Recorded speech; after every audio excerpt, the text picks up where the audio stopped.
Hebrews Toy Reviews presents Saturday Morning Cartoons, the broadcast. The broadcast for young adults and toy collectors. This broadcast is not meant for children. It is meant for people over the age of 15. The broadcast that brings you views on movies, action figures, TV shows, the newest discoveries around the web, and a whole lot more. So grab yourselves a bowl of cereal and your favorite milk. Put those slippers on because it is now time for Morning Cartoons with your host, Hero77, and his co-host, Sagitarically Speaking, Saturday Morning Cartoons, every Saturday afternoon at 3 p.m. Central, 4 p.m. Eastern Time. Mountain Time, not included. Now, let's begin the show.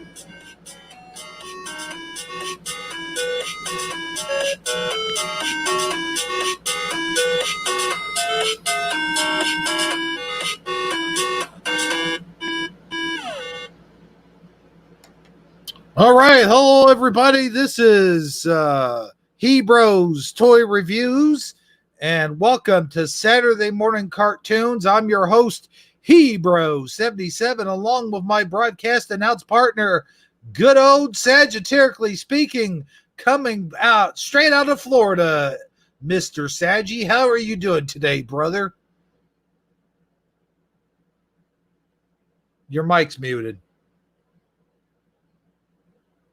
You might want to unmute there so you can talk. All right. Well. All right. Sorry about that. Can you hear me? Oh, we can hear you loud and clear, man. How are you doing on this Saturday afternoon? Well, I'm doing quite Saturday afternoonish. Oh, okay. You like what I've set up here? Yeah, it seems like we're off to a great start. The background, the intro, all of this is it's just so new and exciting. What can I say?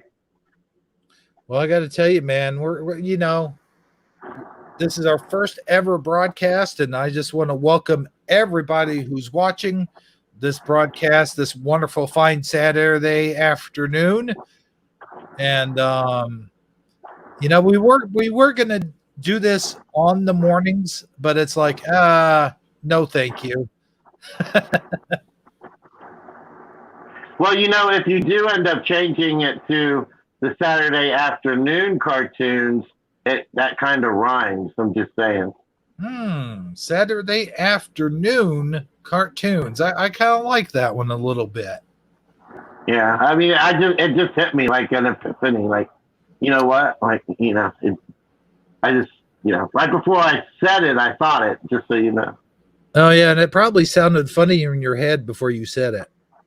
Yeah, it actually, I almost went ahead and said Saturday afternoon cartoon. You know what I mean? Just trying to be fancy with it, but I decided against that.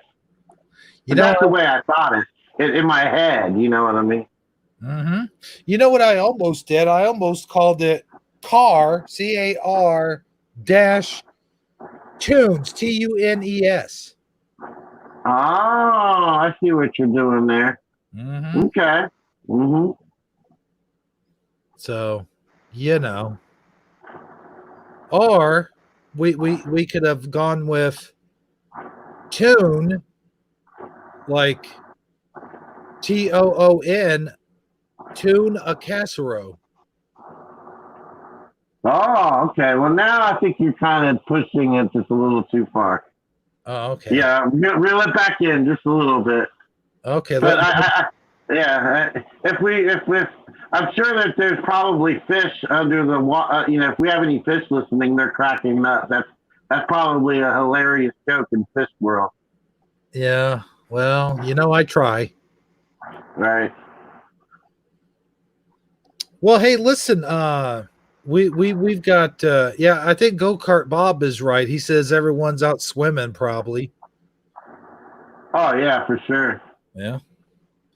It's not too bad here where I'm at. It's only like 87 degrees, but I still have to run my air condition because it's humid out, Yeah, they say it's you know what they say it's not the heat, it's the humidity. The humidity will get you. Yeah. I mean, Have you ever tried to explain humidity to a child? mm, no, not really. I never really even thought about it. But Yeah, they tell it's like a really difficult concept for them to really totally grasp unless you just happen to catch, like unless you use like the actual day as an example, like oh, like the kids complaining they're so hot and miserable, and you like, well, today we have a lot of humidity, then they look at you like they're thinking of like how does this have to what does this have to do with blowing up balloons, and right. Yeah. Okay then. But anyway, yeah, it's one of those things. But that went over just as well as my fish joke. Yeah, I know, right? Yeah. Somewhere there's a clown laughing his ass off there. Right. I got to tell you, there's a lot of clowns laughing their ass off today. As you may or may not know, it's clown punch a clown day. Oh, it is, huh? Mm-hmm. Well, I haven't met my daily requirement. I haven't punched any clowns. You haven't met your daily requirement of punching clowns? No. What's wrong with you? Get out there and punch a clown. All right, I will do my best. As soon as the show is over, I will make that my personal mission. Okay, well that should be number one priority. Right. Okay, for the clowns that are listening, we're just clowning around, guys. We're not serious. Boom, boom. But I'll tell you what is serious. Some of the topics we have to cover today, man, they're very serious, and we got a lot to go over, I think. Well, you didn't tell me we had to talk about serious stuff. I totally didn't come prepared. Oh man, nah, I'm just kidding. No, I'm ready to do whatever it is it takes to make this show a success. We can talk about anything and everything on the Saturday morning cartoon show today with Hebrew and Saji. How's that? Well, yeah, man. As the title is the introduction says, there's and as you look at the thumbnail pretty much gives away what we're going to be talking about towards the end of the show. We're saving that for last. That's kind of like the teaser. Huh? The teaser, the clickbait, the lure them in, and then we save it for last to keep them here. I got it. Yeah, that's right, man. But first we got to get through about 50 advertisements. Oh yeah. And we could do like a car salesman does, like when you're trying to negotiate the final price on the vehicle that you're about to purchase, and you think you finally have something worked out, and you give him a number, and he's like, I don't know, I'm going to have to go back in the office and talk to the manager. Right. Negotiating prices. Well, no, dang well, all he did was go into like the maintenance department and smoke a cigarette. Right. It's like I got my first sucker today. Yeah. I'm just gonna smoke this cigarette and let's see what's in the bottom drawer here. Get my gin. Get the gin out, pour me a little glass. I'll make the guy wait it out for a while, make him sweat, Yeah. And then I'm sure if I just come back with somewhere within. I'll just tell him he would agree to knock off $500 of my commission, but really it's not going to come out of my commission. But we'll go ahead and let him think that. Car salesmen is kind of like politicians, man. Oh yeah, they're opportunists in the purest form. Uh-huh. And if you pull into like a used car lot on like a Saturday afternoon, like right about now on a rainy day, like it's been raining and storming all day, and you just pull in there. You don't even get out of your car, right? You just pull right up to the front of like the showcase area, like where they keep the fancy cars inside the glass, and you'll have like 8 of them walk out within like 7 minutes. Is there something I can help you with? Yeah, it's pretty funny. Yeah, it's like you fell out of the boat and you can just feel the sharks swimming around you. Yeah, you've done cut your finger and now the blood's dripping. They can smell it. Yeah. I'll tell you what. One thing about cars is there's plenty of diversity on car lots. Like there's red ones, there's blue ones, there's gray ones, there's black ones, there's yellow ones. I mean, there's a pretty good diversity, I would say.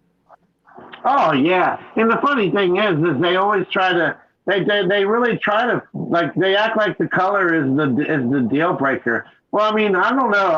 I'm just not really think I like this one. He's like, well, we got it in blue. I'm like, well, you hadn't mentioned blue.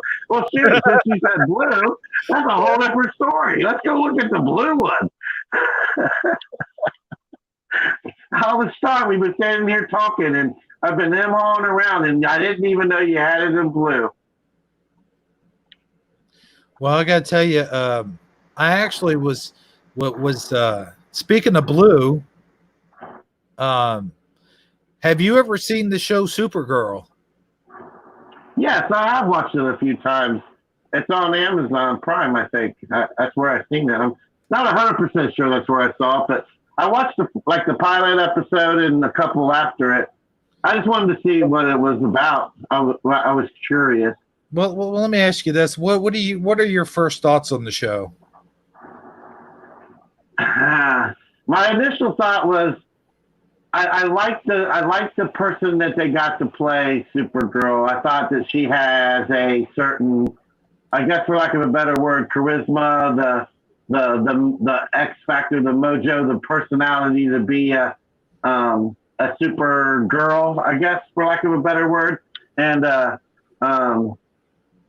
she's got that and she's capable of being like the Clark Kent as well. Like she's the nerdy, kind of humble, socially awkwardness of her alter ego too. So that part, I was like feeling that right off the bat.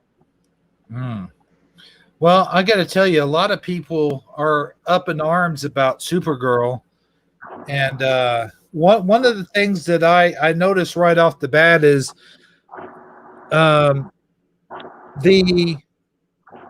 what's that noise? Is it raining there? Yes, it is, but I don't think you can hear it. Oh yeah, I hear something like it sounds almost like a car dragging itself through the mud. I don't know. I don't know. Hey, it sounds better than your phone usually sounds. Let's put it that way. I'll try to be more careful. I might have like accidentally brushed the mic or something. Oh, hey, no problem. But no, hey, what I want to talk about is I notice, and let me just remind everyone out there, I don't have any problems with diversity. I have no problems with, if you want to put a black character in the show, I'm all for it. I say go for it. Who cares? But the problem that I had was with Jimmy Olsen. Jimmy Olsen is supposed to be a wimpy, nerdy, scrawny little dude. Yeah, he's kind of like the butt of the joke most of the time. Yeah. Right. And I note one thing I took issue with in this series is he's a big buff guy. Like he's super Okay, I muscly. don't recall even getting so far as to know that. So that's news to me. So, wonder why they went with that route. Did they offer any explanation as to why they chose to do that? No, none whatsoever. Well, I know they did swap the colors out. Like he's no longer a white guy; he's a black guy. And again, I don't have a problem with him being a black guy, but why does he have to be a great big muscular black guy? Again, I don't know. Maybe it's the whole paradigm shift because um, super instead of it being Superman, it's Supergirl. So maybe they thought that would be a good keep the contrast thing going on. I mean, I'm Oh, really just speculating here. yeah. Instead of him being a scrawny little wimp, um, he's a big, strong, muscular guy to contrast himself up against Supergirl. Exactly. I mean, that's my most logical thought that I could come up with on the fly, anyway. And again, another problem I think a lot of people had with the show uh, was the fact that they changed a lot of her character traits. How so? Like, I mean, I've only watched a couple episodes, so I wish I wish I was a little bit more versed. But give me an example. Well, I think they made the character gay for one thing. Her, like the Supergirl, is gay. Yeah, Oh, I did not pick up on that either. Man, yeah. I feel like I'm so fucked now that she's. I don't mean to. I mean, I don't mean again. I know this is kind of a delicate subject, but is she straight up gay or is she bi or what is the? Oh, Is she in a romantic relationship with another female on the show? What's going on here? Be a I little bit think more. she's supposed to be. Yeah, I'll clear it up. I think she's supposed to be bisexual. Okay, So I don't so think she. she's full blown gay. Go ahead. No. That's again. That's pushing the envelope, pushing boundaries, and I can see how some people take offense to it because there are people, especially conservative people who do have a problem with that kind of stuff, and especially with it being marketed to kind of a younger audience. You know what I mean? Right. It is marketed towards children. I mean, not children, but the I would say the general age group that it's supposed to be marketed to is 12 and 15 up to 15-year olds, I think. Yeah, kind of the same market as the people who used to watch, say, Buffy the Vampire Slayer back when she was a goofy but Buffy the Vampire Slayer, like on, I guess, was it Nickelodeon? I'm not even sure what channel that was on, but you know what I'm talking about. Which one? I Now, mean, not now that not the new one. now that was a show that had a strong female character in it, and they were able to do it right. Hmm. They didn't make her look goofy. They didn't make her look wimpy. They didn't make her look like they didn't have to change any of her character aspects, is what I'm trying to say. Right, and then when Like, you got a true fandom already present for a character, like Supergirl comics have been around for years, right? right. And there are people who have bought them and collected them over time. And it's not the first time that Supergirl's ever been even introduced as a television character. So you have a premise. Whenever you have a premise, you have people with a certain set of expectations based on the premise that had already existed. Right. Would that be safe to assume? That is safe to assume. And let me be clear here. I don't have a problem with her being gay or being bisexual at all. I have No, you're just mentioning the fact that it's controversy on the well, fact that they broke the original premise. I think they're doing it. The reason why I have a problem with it is because it's pandering.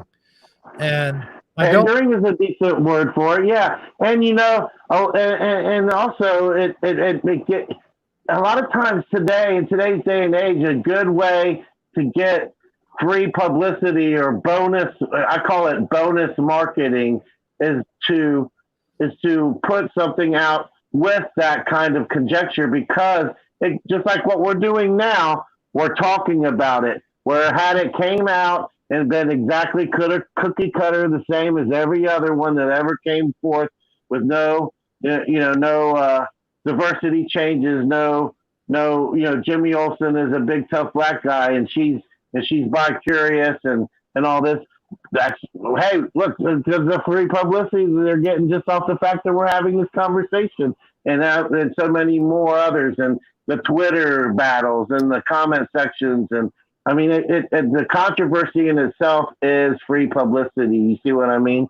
Oh, sure. And I don't want to be called homophobic or racist or anything like that. I'm not trying to come off as that.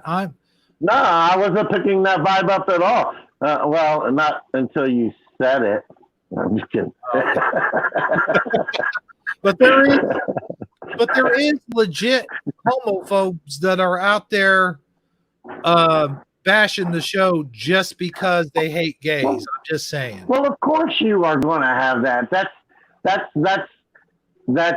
it. Kind of like what's the express? How's it? It comes with the territory. If you're going to create a character that isn't typically been known to be that sexual preference, and then you make them that, then you're going to have that reaction. And there's going to be people out there that just hate anything because of the person being gay or the person being not what they're normally used to. So you've got both sets there. You're going to have your Supergirl purists who want her character to remain exactly the same as the way they remember it from when they were a child. And you're going to have your political, people that are upset because they don't like the fact that you're, like you said, pandering to today's culture. So you know what? A lot of things out there in today's culture that is considered to be not only acceptable but almost trendy, and it gives it an edge that it wouldn't have had they not done that. That makes it more hip and trendy for the younger viewers. And even though a lot of people may take offense to it and disagree with it, they're betting on it actually paying off on that flip side of the coin. And I would imagine it probably actually is. For every one person that's out there bashing it because of the person, because of the sexual preference or the changes that they made, there's probably fivefold people embracing it. You see what I mean? Mm-hmm. So, yeah, it is definitely an interesting subject, and it's definitely something to pay attention to.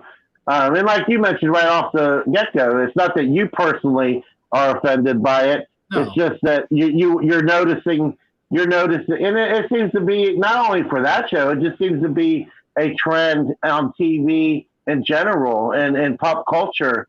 It seems to be the direction that everything is going.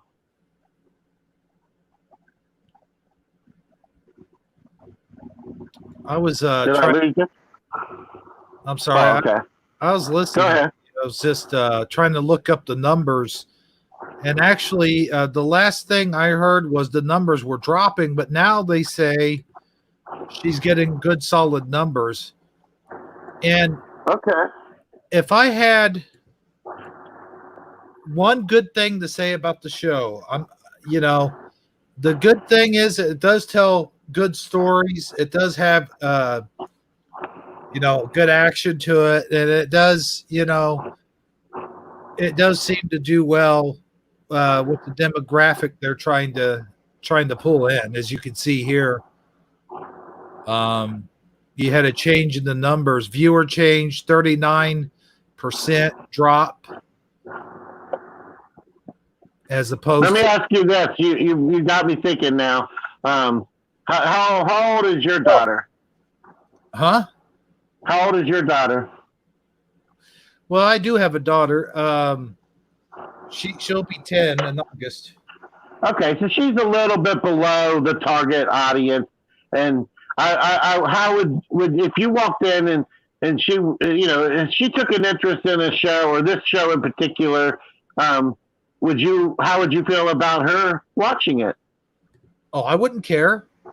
Yeah, That's okay. great. I think that would be a great way to get her into the DC universe. What I was going to say is if I had one positive thing to say about it, at least they're not trying to make her look like that she's equal to or better than Superman. They do have Superman on the show. They do acknowledge his existence in the universe, hmm and it is better than the next show I'm about to address. And then here I'm looking at the image now as you're sharing it.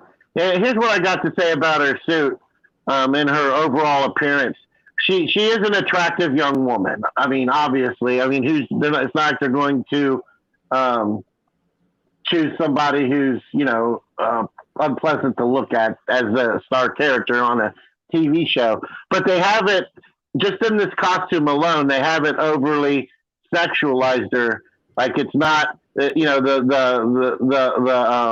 front of it. There's not too much of like a low cleavage thing happening, and also she's not too buff.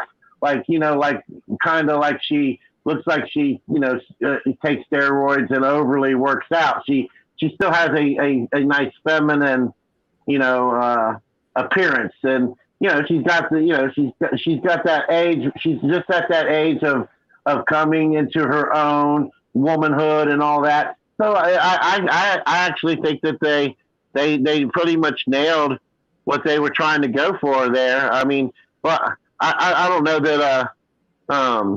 I think the costume is a little bit 80s esque. Do you kind of get an 80s vibe off that costume? I'm actually kind of get a. Hold on. Here is a comparison. Let me put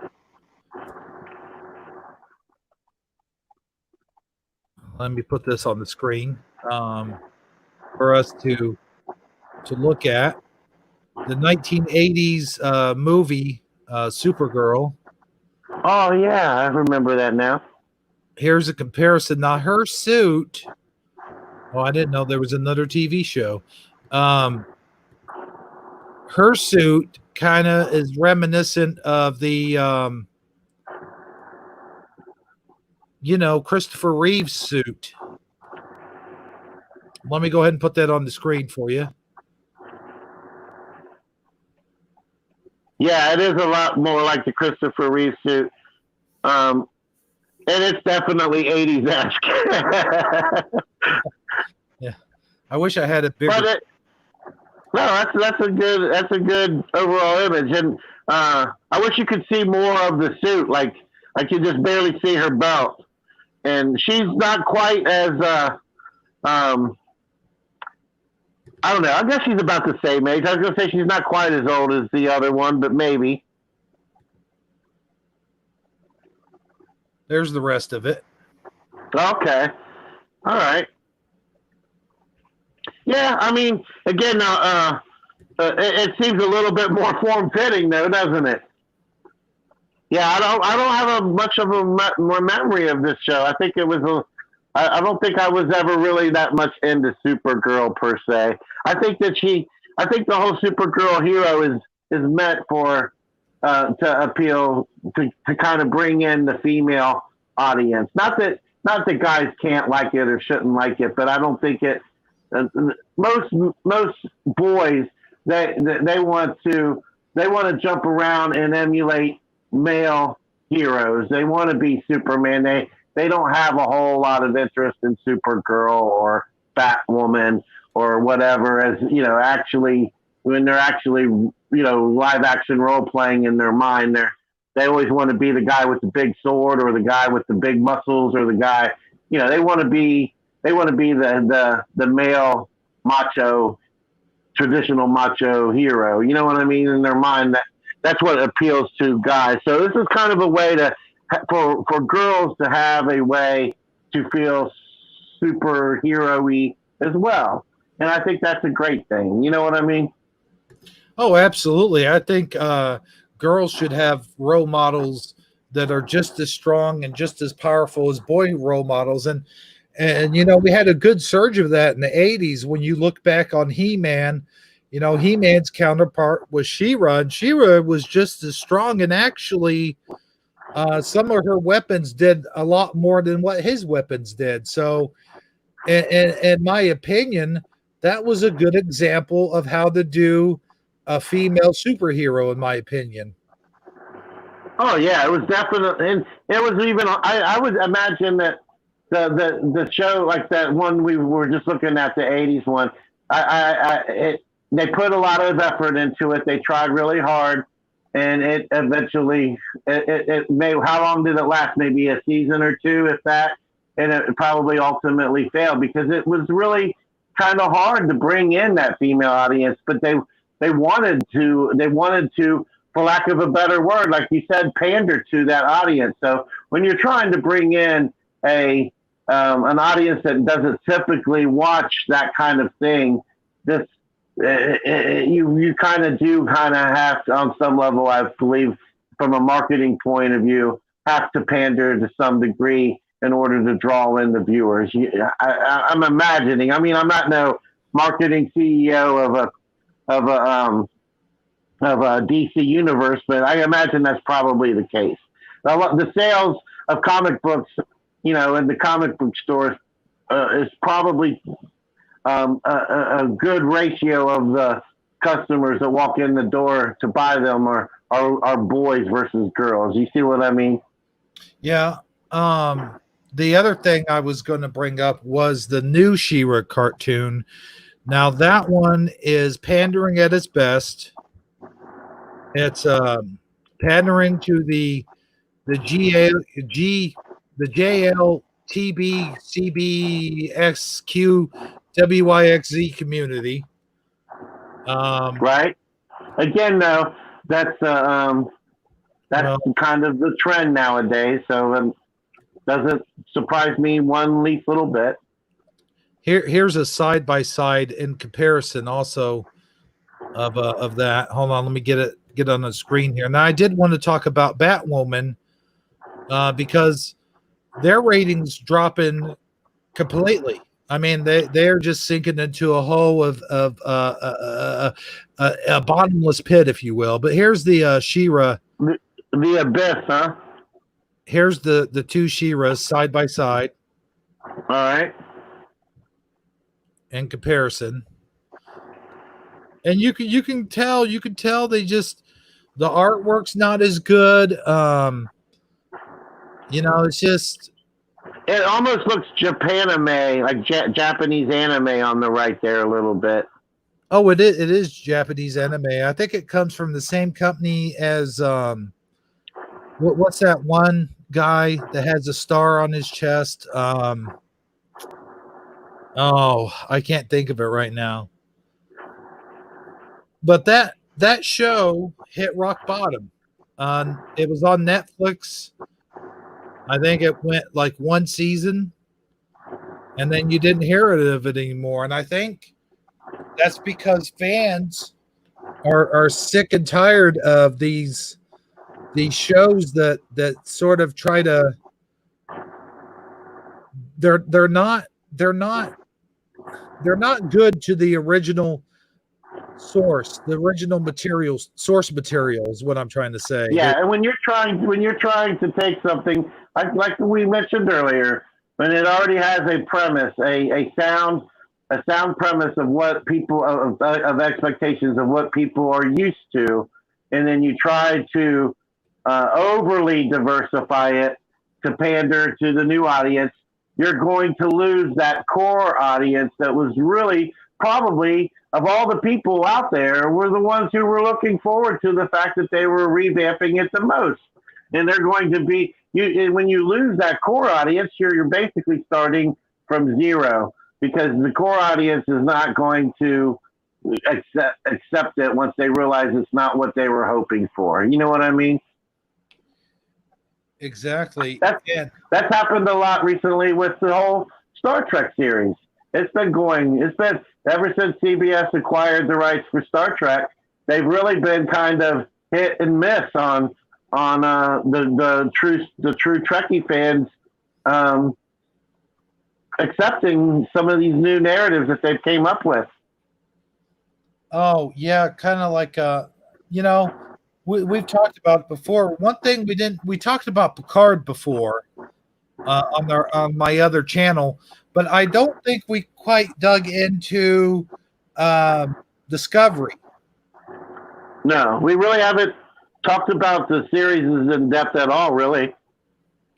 Now I will say that I'm not a super fan. Like I consider myself to be sort of the above average Trekkie, but I'm not like a super Trekkie, you know?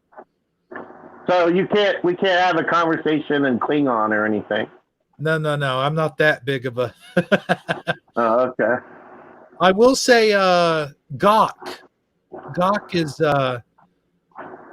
basically live worms, Gawk. That's a Oh, okay. delicacy. It's a delicacy that the Klingons eat. So of all the things that I knew you would know would be something food related. Just saying. Absolutely. Absolutely, man. you you know my stuff 100%.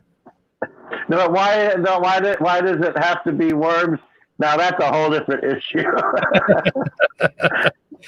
Well, you know, I will say this, and I don't want anybody chewing my butt off for this, but I will say that a strong female character that they did right and they got it right, and I think it was one of the best DC movies that's come out in a long time because you know all the other like Batman versus Superman and the new Superman, you know, there was a lot of haters on those movies. Now, honestly, I didn't have that big of a problem with it, but you know, everyone else is just like, oh, it sucks that they covered up his mustache and they did a bad job of it, you know, and blah blah blah. But in my opinion, it was all right. It wasn't the best Superman movie ever made, no. But you know, if you're gonna start off with a Justice League movie, I thought it was okay. Yeah, and what makes it so hard for the DC because DC and Marvel have always been kind of like um, what Chevy and Ford is to the automobile industry. They are to the comic book world. That you have people who are all in Marvel only. DC is lousy, and you have the DC guys who say DC is awesome. Marvel is just trying to be as cool as DC, and then but then when the whole Marvel universe really found success with Iron Man and the Marvel agents and I mean they're killing it at the box office. A Marvel movie comes out and it's almost guaranteed to be the new summer blockbuster, right? So DC was really kind of like already had their back against the wall, even trying to come out because they knew they were going to instantly be compared to that level of success, and they didn't reach that same level. They didn't reach that. They missed. They were the quality of the production, the quality of the characters, the quality of the actors playing the characters, and everything all the way across the board. If you compare it directly to a Marvel movie, it's subpar. But if you just keep it on its own and you realize that it is what it is on its own and don't put it in direct contrast to the Marvel universe, it actually is, you got to at least say they're trying. And what really sucks is that they have to remain separate, that they have to keep this this alienation from each other, because if they could all figure out a way where we could all just make money off all of these heroes and incorporate them all together, I think that they would the audience as a whole would be the real winners then. You know what I mean? Well, I'll tell you, here's the thing about Marvel. They had the advantage on DC from day one because they took their time developing the characters. We got to know Iron Man. We got to know Captain America. We got to know Thor. We got to know the Incredible Hulk through the separate movies. Yeah, not to mention how many times they went back to the drawing board with the Hulk before they finally got that right. Oh, absolutely. And, so with that being said, Marvel was way ahead of the game when it Yeah, came to movies. for But sure. I will say And this. the Justice League was kind of a disappointment. Even from me being kind of an outsider looking in, not really having a dog in the fight. When I watched that, I was like, oh wow, man, they kind of dropped the ball with this one. But I will say this. One franchise of movies where DC got it right is the Wonder Woman movies. Oh yeah, for sure. Hopefully they do good with 1984 if that ever does come out. Yeah, I really enjoyed the Wonder Woman, especially the first one. The sequel was good too, but the first one really was what was just iconic. And the other one I think that they're doing pretty good with is the Merman or whatever. The what's his name? The playing Aquaman. the Aquaman. Thank you. Yeah. I could. Yeah, the guy playing Aquaman. What's his name again? I can't think of the actor's name. But you know who I'm talking about. Oh, sure. Yeah, I mean, Yeah. if you can't bring up an image of him. I mean, they nailed that character. I mean, I always thought, to be quite low key honest, Aquaman was really one of my favorite superheroes when I used to watch the Super Friends as a kid back in the day. I mean, the way his superpower to be able to, talk to all the creatures under the sea, and he carried around that trident. I thought he was pretty badass personally, and they totally made him badass in the movie. I must admit. Well, I got to tell you, I was going to bring up some Wonder Woman images, but I'll go ahead since we're talking about them. Do both. Yeah, one at a time. But yeah, there's Aquaman. Yeah, for sure. Jason Momoa, that's his name. Okay. Okay. I see what I got to do here. There we go. There he is with the trident. Yeah. But no, I got to tell you, man. Getting back to Wonder Woman subject real quick. Because I don't have a dog in the fight of the Aquaman. But here's. I know this is a picture from the TV show, but man, I got to tell you, when I was a kid, this was my ultimate dream girl back then. Well, I have to admit that I was pretty fascinated by it as well too. Her whole magic lasso thing, I was like, oh wow. I mean, who didn't want to get wrapped up in that lasso? You know what I mean? I would tell her the truth all day long. Yeah, and be blunt about it too. But again, it's another example of where you have a certain premise. Since there's already a premise established, then you're going to have people that were, big fans of the old one, and they expect more of the same, and they have a hard time accepting anything new and different. It's just like where Aquaman had the advantage. The only thing he was being compared to was a cartoon character on the Super Friends. Right. Yeah, and well, I mean, there was the Justice League show, which was an update of Super Friends, and they did go into more in depth in his character being the son of the what's that water god's name? Neptune? Yeah, King Neptune. Yeah, I think they did a great job on Wonder Woman. The way they did the story, with it being the World War II thing, and you could practically see the eagle there, like on the crest of her outfit there at the top. I mean, I think that's just so cool. Oh yeah, she's not bad to look at either. I'll tell you. Oh, she's beautiful. She's very beautiful. Her eyes, even her eyes, are mesmerizing. But I got to tell you, again, this is how you do a superhero movie right, I think. And, I can't wait for the sequel to come out. That should be good. It is a really great example of virtues. Her virtues, or they kept all of her virtues intact. They didn't They didn't. They didn't do all the stuff like you were saying about Supergirl. Exactly. And I think that she's actually, in my opinion, a better modeled superhero than the new Superman. I mean, when you compare the new Superman, I mean, she doesn't kill anybody, to my knowledge, anyway. And she does the right thing. She does the heroic thing. We don't really see the new Superman, with the exception of maybe the last one, I guess. It was Justice League, I do believe it was, where he did the right thing, but it took him, most of the time you see Superman, where is he at? He's flying around doing nothing until Lois Lane is in trouble. And then he drops that train or whatever, and he goes and saves her. It's Yeah, you're right. And he has a dark side.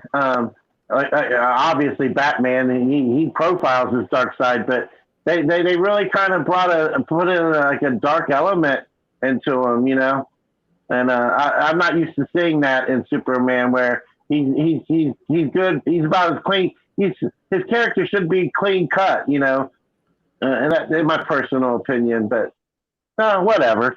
It's hard to I mean, I don't know.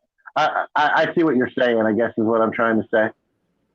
Well, I'll tell you what, here's the thing. I really wish that this would happen right here. Like, this should have happened when he came back to life. He should have been in this suit for a while. Yeah, that's what I was kind of referring to. Yeah, you saying they should have went stronger with that. I think so. Yeah, it was just such a shame that they wasted that whole death. Like, before they even truly developed the character, they killed him off. And then when they brought him back, they didn't really explore. They did a little bit, I guess, when he was trying to kill Batman. But again, they didn't really explore the dark Superman character as much as they did in the comic books. Yeah, and it all felt way too rushed. Like, they killed him off too early. Like, it should be just now getting around to that. Like 2 or 3 movies later, not right off the rip like they did.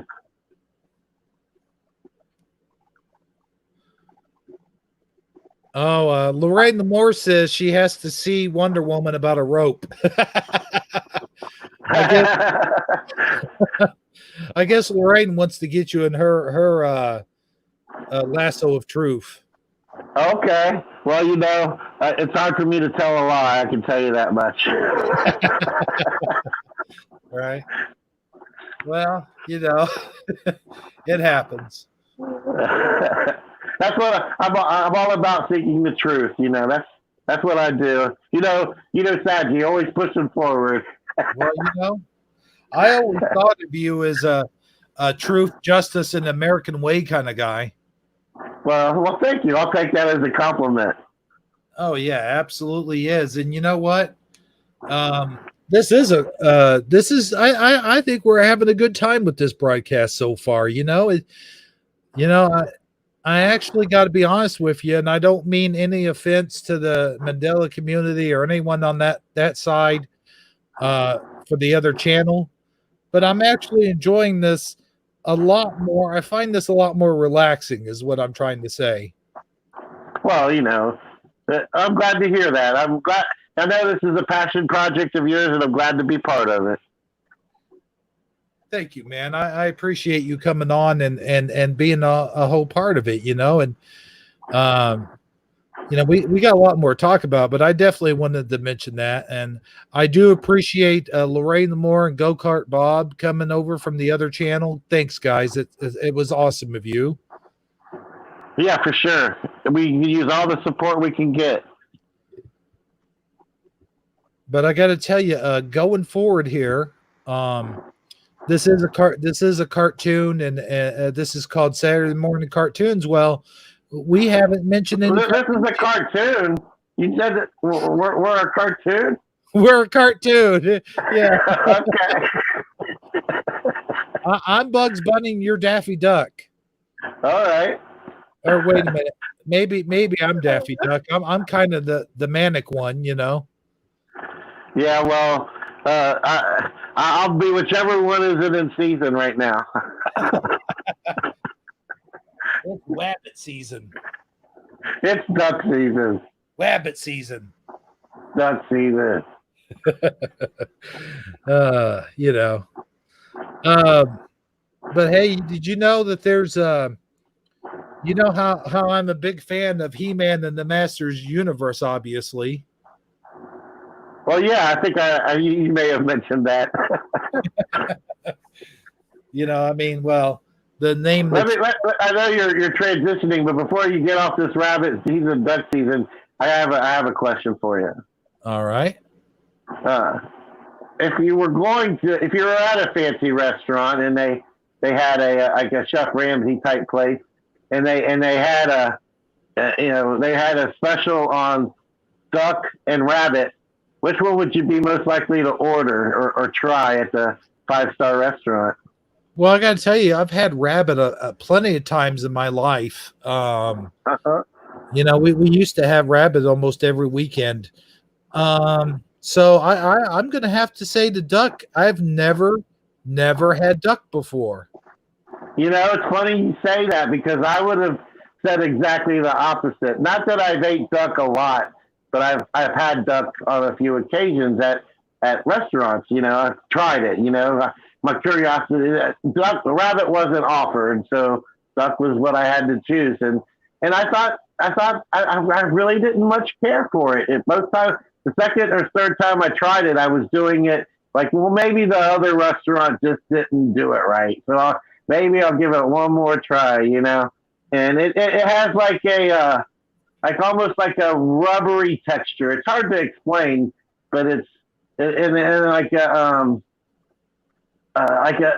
fat in the is like, you know how like when you eat like beef or chicken, the fat is separate from the meat, like from the like the beef and the pork and the chicken, or the pork and the fat, like the pork chop, you can cut the fat off of the edge of the pork chop or whatever. Oh, you know, yeah. well, like Yeah. it's like infused into the meat, the fat is. So it's like you're going to, like every bite, you have to have some fat in it. It's like, even bacon, you know, separates the fat from the, Oh, yeah. you know, but there's no separation. It's like knitted into the meat itself. It's hard to explain, but I didn't much care for that. Right. I got you. I do like how you said knitted into the meat. That's a pretty good a good metaphor. Yeah. But yeah, so you were going on your transition there. But yeah, I was going to say, what does rabbit taste like? Give me like your best way to describe rabbit. I know this is going to sound cliche, but it actually tastes like chicken. Okay, I'll go with that. You know, so I would probably like it then. It's nice and tender. It depends on how you cook it too, I guess. But you know, it's tender. Now, I will say I've had mostly wild game rabbit, like wild rabbit, but I have had some tamed, farmed raised rabbit, and I gotta say, there is a difference. There is a huge difference. Do you think it's basically their diet is the difference? Well, it could be. I don't know, but I gotta say, the farmed raised rabbits are plumper. They're juicier, I think. Mm-hmm. They're more tender. Yeah, that probably has to do with what they're fed. Because on a farm, you can control their diet and optimize it for flavor. Where out in the wild, they kind of have to eat what they can find. You know what I mean? Oh yeah, absolutely. And the other thing is you don't have to spit out BBs. Yeah, that's true. But we used to have rabbit and polenta. I don't know if you polenta or you know. It's kind of, I don't have a clue. I've never had it. Polenta is kind of like a cornmeal mix. It's It's kind of like a cornmeal, but it's an Italian dish, and a lot of people have it with sausage or they have it with chicken. But we used to have it with rabbit because that's what was available to us. Okay. And, basically, you pour like spaghetti sauce over it. Okay. Well, imagine that, an Italian family eating something with spaghetti sauce poured over it. Right? Hey, I'm the Italian stallion over here.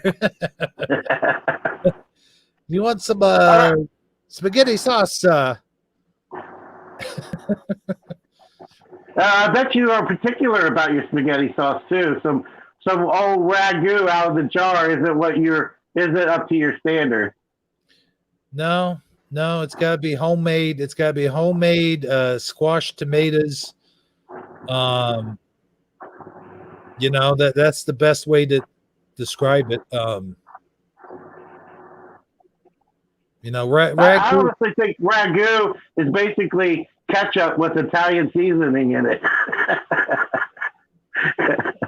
Well, now I mean there is some jar spaghetti sauces out there that are pretty good, but I have been known to mix the jar spaghetti sauces in with fresh ingredients, like Oh yeah, I've done that. I totally concur. And there are some good brands out there. I was using ragu as the most generic, example that I could think of, but I have had spaghetti sauces in a jar that I was actually semi impressed with. Oh yeah, for sure. Now there's stuff there, the stuff that you get at Aldi. It's called Primo, like Primero or whatever it's called. It's Right. actually halfway decent pasta sauce. Right, and what's so crazy though is to get a decent one, like something that's quote unquote gourmet or close to homemade, you have to pay like so much for it. It would be cheaper just to make your own, Oh yeah, well towards the end, yeah, you're right. But if we're done talking about food, Yeah, let's move on. okay. But here we go. I was talking about the She-Ra show earlier and how poorly made it was and how it didn't follow the source material and how they changed the characters just to pander to other audiences. Well, I got to tell you, the He-Man cartoon that's coming out is doing just the opposite of that. Now, you want to see a He-Man cartoon done right, a remake, if you will. Kevin Smith, and for those of you that don't know who Kevin Smith is, I'll let Saji explain to you who Kevin Smith is while I go refill my drink. Oh, okay. Kevin Smith. Well, I mean, I guess he's best known as Silent Bob from Jay and the Silent Bob Show. That was kind of like his initial claim to fame, you might say. But he has since became a producer and writer in his own right. He's actually made several successful movies and junctures since then. And I think he even has his own YouTube channel now as well. But anyway, he got commissioned to revamp the He-Man series. I guess it's always been a show that he's been fond of. So he somehow he managed to acquire the ability to do this project, which couldn't be more. I don't think they could have picked anyone better than him to do it because he actually cares about the character. Wait. Back up the bus just a minute. Beep beep beep beep. You really didn't go into too much detail on Kevin Smith there, man. You kind of skipped over the fact that he was a big time director before he directed Clerks and Clerks 2. Oh yeah. Thank you. I couldn't think of the examples. Yeah, but I knew that he had done those. I just couldn't think of them on the fly. I was put on the spot, my friend. Mallrats. Yeah, Mallrats. I love Mallrats. Oh yeah, that was a good movie, and then even had a Stan Lee cameo in it. Yes, it did. I'd say he's probably done more cameos than most people are aware of. Oh, Stan Lee was the king of cameos. Yeah. And that might have been one of his very first. You know? Yeah, it may have been. Actually, now that it kind of maybe started the whole tradition of actually doing it. But why? I mean, he didn't. But he didn't. He didn't really have anything to do with that. Except for the fact that they probably just invited him on to do the cameo. Oh yeah. Well, not Jason Mewes. What was the other guy? Well, Kevin Smith and Jason Mewes. And who was the one that played Brody? I can't think of his name. But they're all big comic book fans. In fact, Kevin Smith started out with a comic book store. And I think he still has a comic book store, if I'm not mistaken. But they're all huge comic book fans. So they were thrilled and chilled to the bone to have Stan Lee in as a cameo. Oh, yeah, for sure. But I think that Kevin Smith is the perfect person to do this He-Man series. I can't think of anybody who would be more who I would pick over him. Oh, definitely. He was a fan of the original show. Yeah, and like you said, he's got a background in that world already, so he's going to do it right. Or so we hope. Well, yeah, I would. I can't imagine him failing, I guess I should say. And I actually have this article that you sent me. Yeah, that just came out in the past day or two. Okay, let me see where it is. Here we go. I'll put it up on the screen and I'll let you read it since you're a better reader than I am. All right, I'll do my best. Well, you don't mispronunciate words and stuff like I do, man. Just saying. Oh, yeah. That's fine. Yeah, I don't mind reading it. Why the heck am I not able to get back on our page? Just don't accidentally disconnect. That's all I ask. Oh, yeah, I don't. Uh-oh. Where am I? I can't find myself. You are here. See the little arrow pointing to where you are? Oh, hello? You still there? Yeah, I'm here. Oh, thank God. It won't let me go back to the this thing's being cuckoo, man. Well, you know what I always say about this time. Your favorite part of the show, yeah, I know. Yeah. Oh man, you know what? It's because I wanted them to accept cookies. I should have never. You can choose not to. Hold on, I'm gonna have always a choice. I'm gonna have to start that back up again, folks. Just give me 1 minute here. I know what happened. I went into the big one. I should have gone into the small one. Ah, yeah. I hate it when that happens. Mm-hmm. Here we go. Let me go into the small one now. And I've always loved Kevin Smith, and I loved his. He did some work on another cartoon series, if I'm not mistaken. And I tell you, what's so good? What the hell? What's so good about this He-Man is that Kevin Conroy, who was the voice of Batman, is actually going to be in it. And yeah, you were actually hoping he would be the voice of He-Man, if I'm not mistaken. Yeah, he seems like he would do so much better of a He-Man voice than anything else. And this series is going to be on Netflix. I'm not quite sure when, but I'll let you read all that, man, because Like I said, you're so much better than I am. I And hear you clicking away over there. I don't understand why it has to be so complicated. yeah, But it yeah. looks like you figured it out. All right, so here, Hold on 1 second, man. How do I get rid of this? let's see. Oh, you're using an ad blocker. You have to disable your ad blocker. Oh, no way. If I do that, then ads will pop up. Well, you can always re-enable it once we're done. Well, I guess so.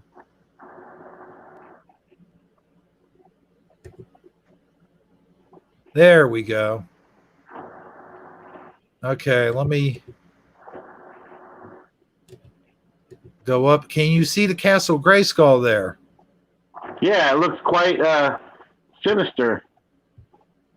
Hold on, let me make it so that. Oh, okay, I got it on there. Okay, good, good, good. Let me scroll up so you can see the article. Okay. Yeah, it says Kevin Smith offers an update about Netflix's Master of the Universe revival. During the 1980s, He-Man and the Masters of the Universe introduced a generation to the now iconic MOTU characters, and that stands for Masters of the Universe. Kevin Smith is currently overseeing a revival continuation for Netflix called Masters of the Universe Revelation via Bleeding Cool, the latest episode of Smith's Fat Man Beyond podcast. Shed some light on the series' current state. Have you ever watched his podcast? I'm curious. I was getting ready to say, yeah, he does a Fat Man podcast, and it's awesome, dude. I've seen it. It's been a long time since I've seen it, but anybody who's watching this show can go over on YouTube and check it out for sure. Oh yeah, I've watched it a few times. I don't check it out on a regular basis, but of course, out of curiosity, I wanted to see what the heck he was doing. And some of the stuff he talks about, I'm into, but other things not so much. I did recording today remotely for Masters of the Universe. All the recording sessions now, you have one person here, one person there, said Smith. Obviously, a lot of that's a result of the Rona. And the other day we finished Lena Headey's stuff, which was awesome.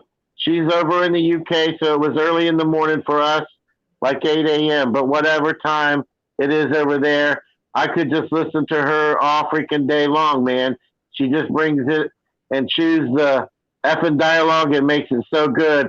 Think of anyone in your life, have them say wretched, and she beats them.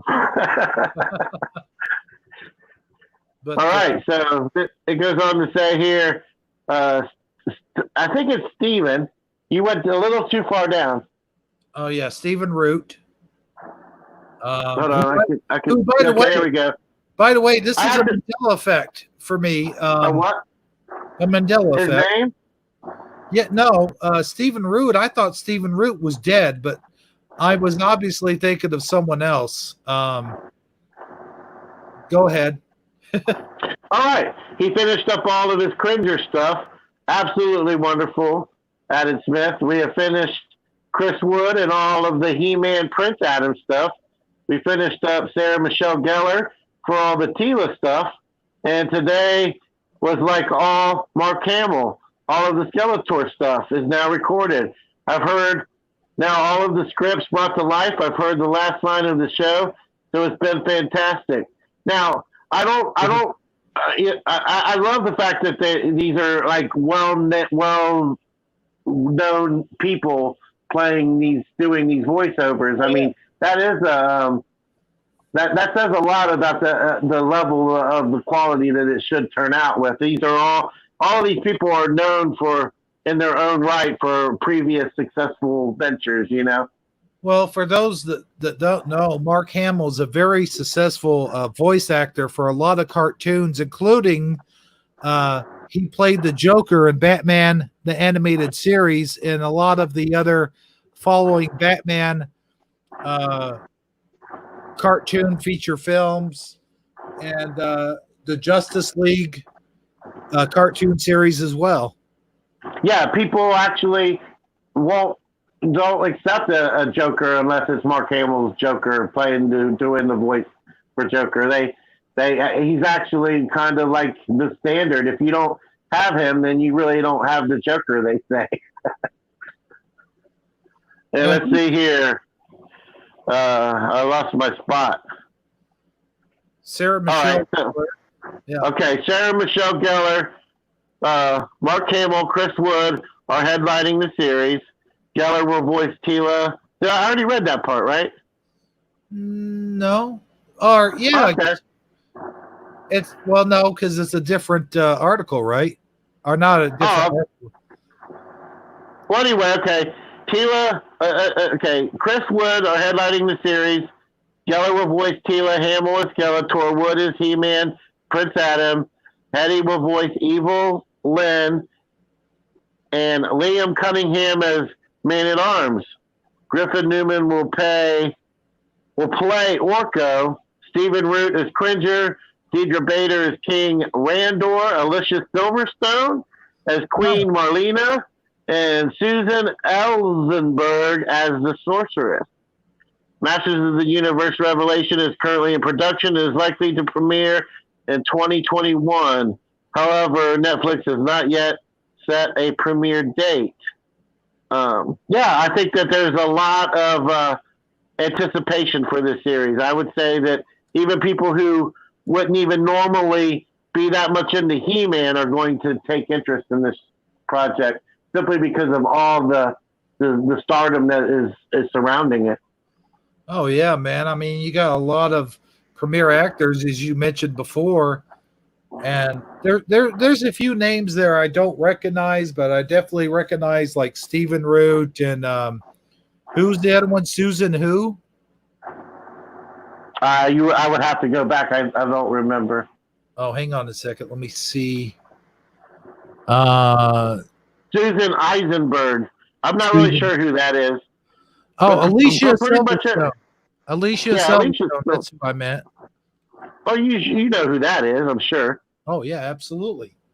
Yeah. Yeah, Alicia Silverstone. That ought to be interesting. But I'm looking forward to it. I know you are, and I know that a lot of He-Man fans are just clangering through their seats. They just can't wait, and they're downloading everything they possibly can on it, and they're watching the news of it. Like every time something pops up, they're looking at it. I know I am. And people who are true fans of the series are definitely highly anticipating it, simply because they really haven't been offered anything of quality since the original cartoon series back in the 80s. I mean, they tried to release a movie with what's his name, Dolph Lundgren as He-Man, and it was a complete flop. I mean, they tried to do what He-Man out of his element, He-Man coming to Earth, and they created characters that didn't even originally exist just for the movie, and most people who were diehard He-Man fans were totally disappointed with that. So, and Kevin Smith is keeping it in its roots, like we discussed. How like a person has a premise and a certain thing, that a certain expectation of what they think it should be coming out as. I think that Kevin Smith is a purist in the form of recognizing that, and he's not going to let those diehard He-Man fans down. He knows how important it is that this particular project is a success, because if this comes out and flops and doesn't do well, the odds of them doing anything else He-Man related anytime soon are slim to none, and Slim just left Eternia, you know what I mean? Yeah, absolutely. Now, I will say this, back in 2002, I did enjoy the He-Man, as they refer to it now, as the He-Man 2000X series. I did enjoy that one, as you can see there on your screen. Yeah, Mm-hmm. it was a really good series until it got down towards the end, and then it just got, I don't want to say the word retarded, but it just got stupid, is what I meant to say.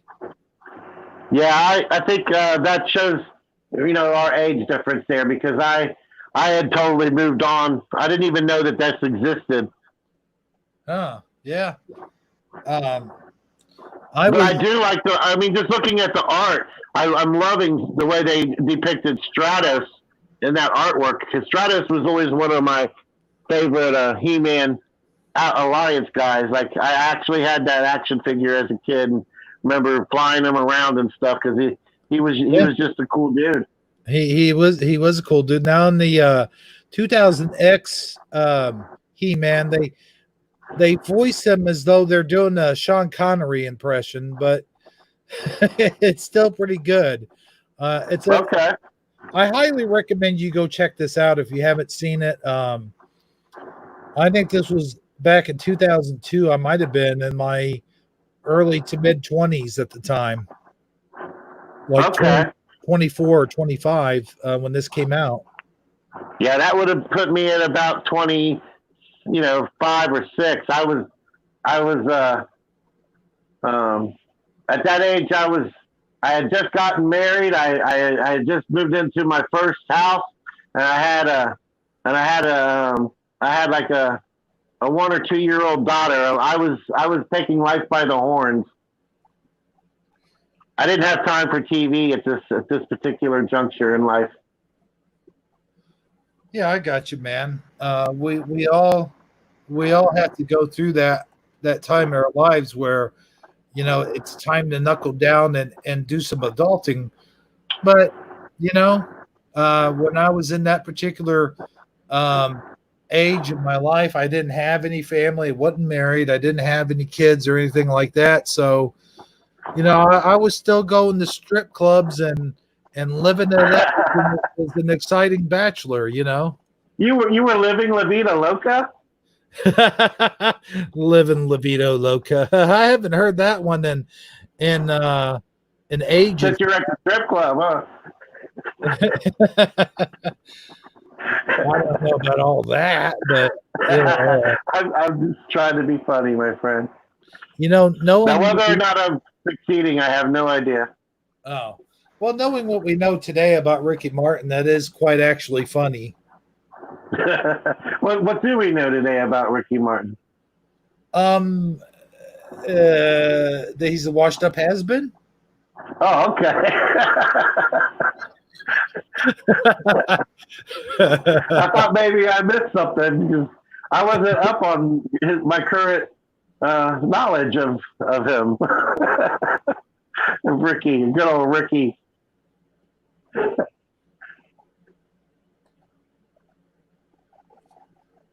Are you still there?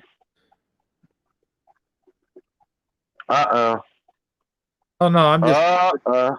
I was typing something in our private chat. Oh, I see. Okay, hold on.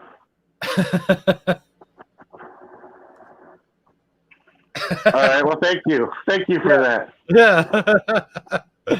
Yeah. So, well, with that being said, I think we should live in La Vida Loco someplace else. And we haven't even talked about the Star Trek stuff yet.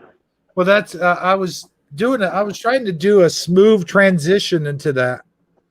Oh, I totally fumbled that ball, didn't I? Yeah, but that's okay. You picked it up again at the 50-yard line. All right, cool. So, I took it the wrong way. I thought you were implying we were wrapping up the show already. Oh, no. I still got G.I. Joe to get to. Okay. Yo, Joe. I'll tell you, for those of you that don't know, G.I. Joe is a real American hero. Yeah, that's true too. But for those of you that don't know, Hasbro has bought some properties here lately. They came back out with the real Ghostbusters toy line that was from Kenner. They came back out with the retro Star Wars figures, as you can see here on your screen. No, actually, I don't see that on my screen. Oh, hold on, it will be.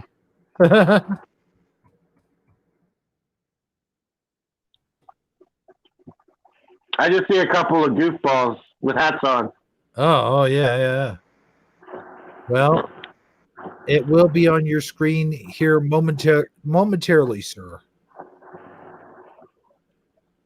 As soon as I can find it. So if you and I were walking down the street today with those hats on and those glasses on, what are the odds that we would get punched for being mistaken as a clown? I would say the odds are in our favor that we would get punched. Okay. Let me go put my red nose on. That'll complete the outfit, I do believe. Okay. But here, as you can see, they've come back with the Star Wars retro style figures, and I've heard some. What? My screen went blank. Hold on. I have to log back in, put in my code and everything. Oh no! All right, hold on. We'll wait for Sag. I don't know what happened. It just totally went blank. Like I was trying to. Oh yeah, see, these are the ones I like. The retros. Mm-hmm. These are the ones I remember as a child. They've come back out with them, sir. Even though they're retro, you can still tell that they are still better. There's a better quality color. There's a better quality plastic. I mean, you can still tell that they're a higher quality, even though they have the classic look.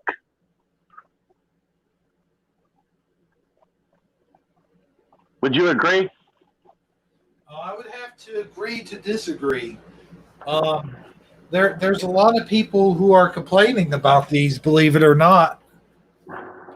And it doesn't matter if you came out with new ice water, you're going to have people who will love it and people who are going to hate it.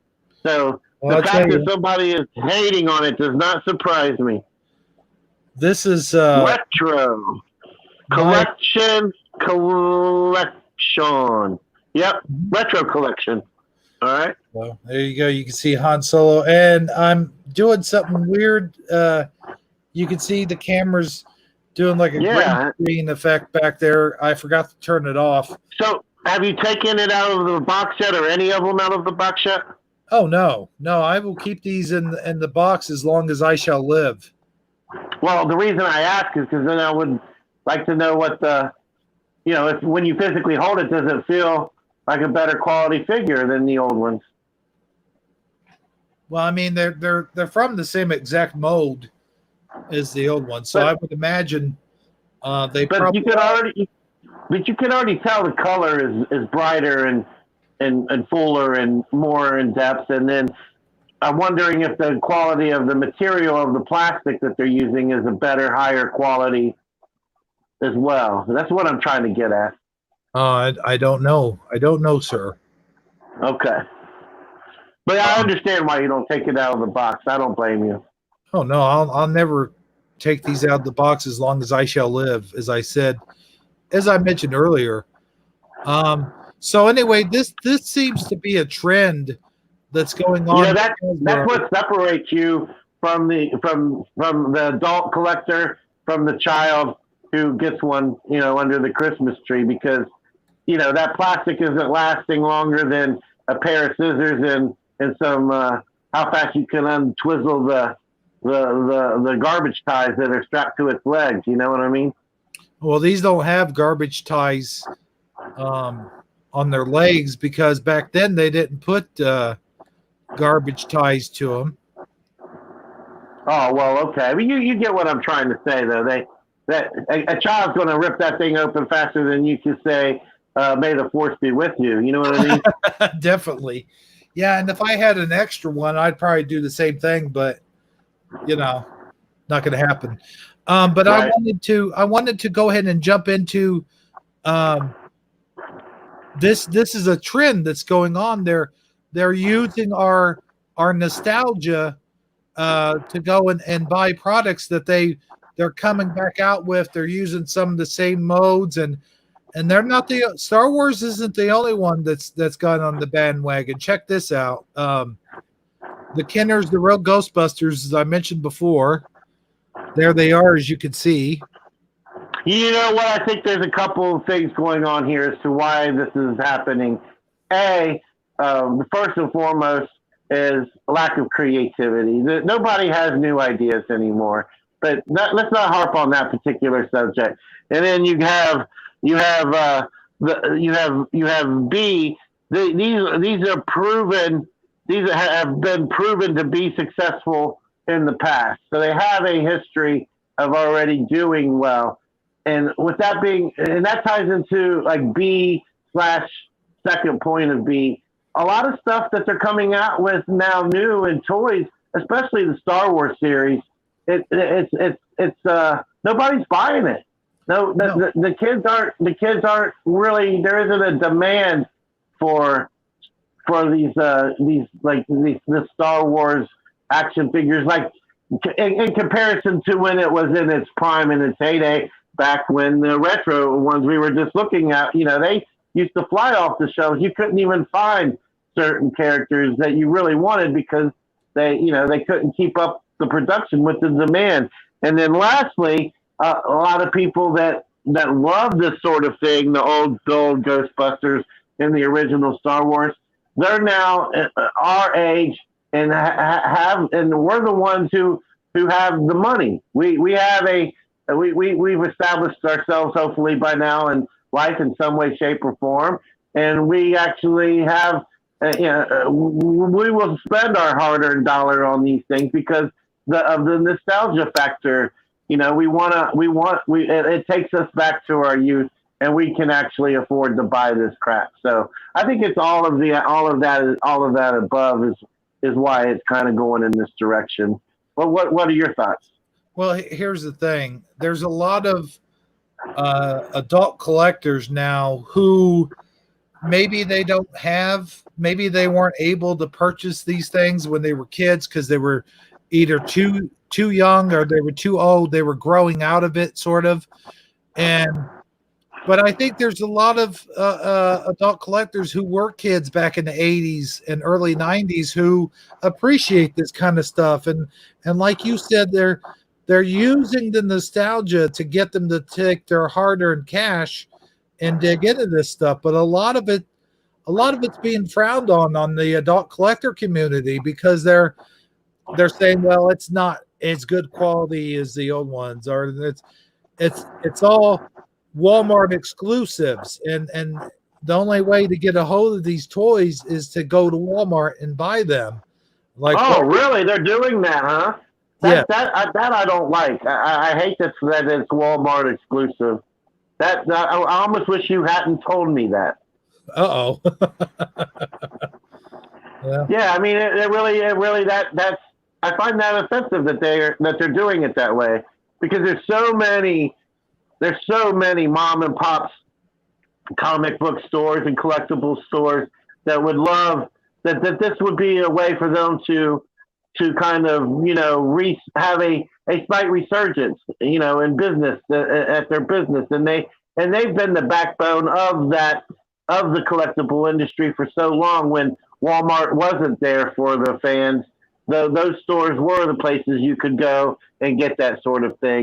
And the people that try to form some type of localized in your neighborhood familiarity and a sense of community would all meet up a Saturday afternoon at the local collectible comic book store. That's where you meet all the cool, interesting people that are into the same things you are. And now you just got to go infiltrate with fellow Walmart shoppers to get it. All around the board, that is a bad. I hate that. I hate that that's what they're doing.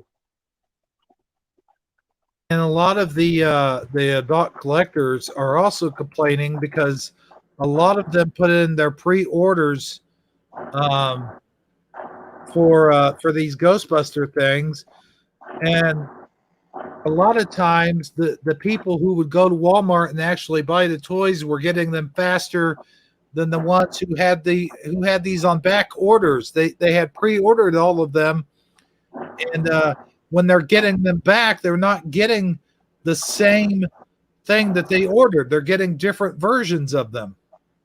Oh, I see. So basically, they're messing up the launch all the way around. I mean, on multiple facets. So yeah, that's a shame. It really is. But you know what? It serves them right for making it Walmart exclusive. So I guess that's instant karma. Yeah. But what I hate about it though is the adult collecting communities kind of getting screwed on it though. That's the Yeah, thing. they're the ones who end up getting the short end of the plastic lightsaber. I totally agree. Yeah, for sure. The short end of that's funny. But now it seems as though they're doing this to all the toys everywhere, including Hasbro, in which Hasbro is, as you may or may not know, started things off with their classified series, which I will show you guys here just momentarily. Give me a second to get it up here. And this is what the toy line looks like for the classified series. You got Snake Eyes and Scarlet. Those are the figure one waves. Well, right now off the bat, just knee-jerk reaction. Snake Eyes, they're killing it. He looks so like he's ready to squash any protest that doesn't remain peaceful. You know what I mean? And but Scarlet, on the other hand, I'm not so sure. Her eyes look like she's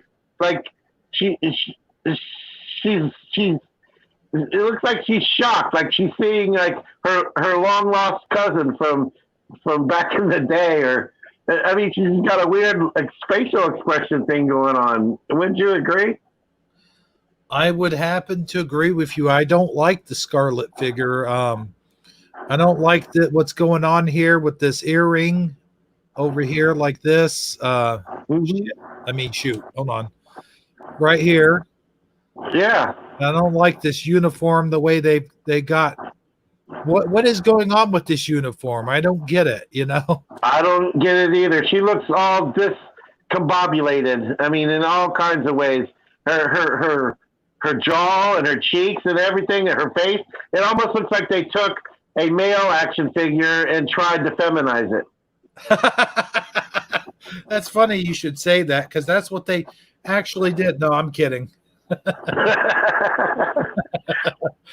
No, man. I got to tell you, if this isn't the hay that fell from the bottom of the hayloft, check this out. Now they're coming back with the retro style packages, and they're doing it in the 3/4 inch. Three and a quarter inch. You know what I'm talking about. The size of the action figure. Yeah. That's the standard size, right? Well, that is for this new line they're coming out with. I think those are the ones I'm showing you here on the screen. I think are 12 inch. Oh, okay. But like the Star Wars figures we were just looking at, what are those in comparison? What's their inches? Those are 3/4 inch. That's what I thought. Okay, yeah. Yeah. Because that's what I was. I just wanted to make sure I wasn't off base there. Oh no, you were on first base and you weren't even near getting thrown out.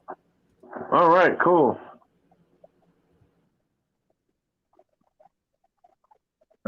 Let's see. I can't really find any images. Hold on just 1 second. Okay, here we go. The first wave of figures, and I'll even read the article for you, that are coming out are Snake Eyes.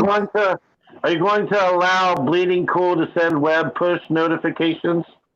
Oh no, where are you getting that from? That's what I see on the screen. Oh, just ignore that. Ignore the man behind the curtain. Well, I can't see it. It's all darked out behind it. All right, let me.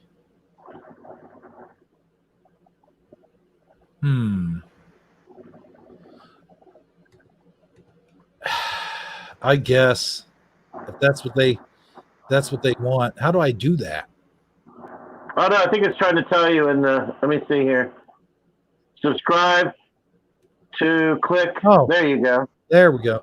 So the first wave is going to be Snake Eyes, the Baroness, and Storm Shadow. That's the first three. And as you can see, they're playing on the nostalgia factor here by giving you the original background, the card art. As you can see there, they're the original card art. Mm-hmm. Now, here's the problem that a lot of collectors have with these figures is these are exact models of figures we already got. These are the exact models of the 25th anniversary G.I. Joes. So basically, they're putting new lipstick on the same pig. Exactly. Yes, they are repackaging the same shit in a different toilet. Gotcha. And a lot of people are disappointed in this because they anticipated it all these months, and then all of a sudden they get what they've already gotten. I mean, come on. And I'm looking at the accessories. I mean, not that I don't think it's bad that they have accessories. Don't get me wrong. I think accessories are awesome. And looking at what's her name there? The second one, Baroness. Yeah, that crossbow thing that looks pretty awesome. But I don't see the average child keeping up with all of that. Those are so future, going to ruin a vacuum cleaner. You could just see it happen. Right? Yeah. Well, as you know, these are just meant for adult collectors that are from the 80s, but I guess you could give it to your kids, you know. I wouldn't, but right. That's me. So I also like Storm Shadow's actual he actually looks like Storm Shadow. Like, I have to give it to him that his costume, like the figure itself, looks pretty cool. I don't know, man. I hate these. I don't like these long sleeves on him. I was gonna say, like in the art, he don't have long sleeves. No, and the original toy doesn't as well. So I don't hate these, but at the same time I think they should have given us something different. Yeah, I agree. It should have evolved. If it's something that people have been waiting on, and then just to find out it's more of the same, it's got to be extremely disappointing. But you know, I'll say this to you right now. I'm still gonna buy him because and they're banking on that. Oh yeah, yeah. But I gotta say, if you're a fan of Hasbro and you're really, oh yeah, Hasbro is so awesome. I love them so much. I order everything from them all the time. Every time something comes out, then you, my friend, are what we in the field call a sucker. And believe me, there's one born every second. You know. Yeah, they actually give them away at the bank, in case you didn't know that. Oh yeah, that's right.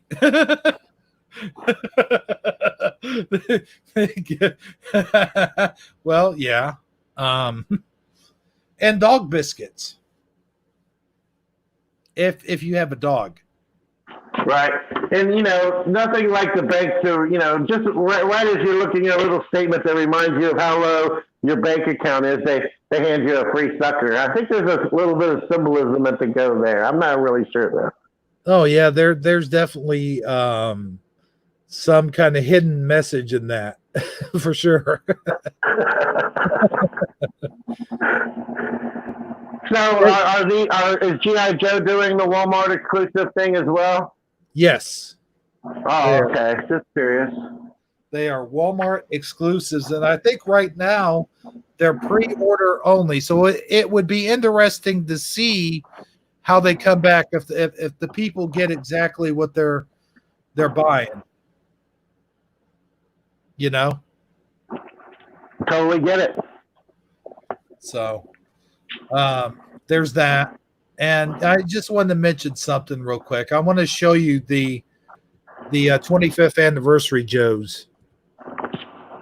Okay.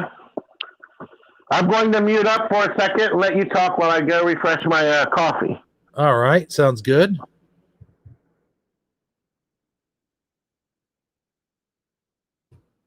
I almost have it loaded up here. Jokes. No, not jokes. Joes. Where are they getting jokes from? Stupid idiots. 25th anniversary Joes. It keeps sending me the jokes. Okay, fine. I'll go 25th and verse G.I. Joes.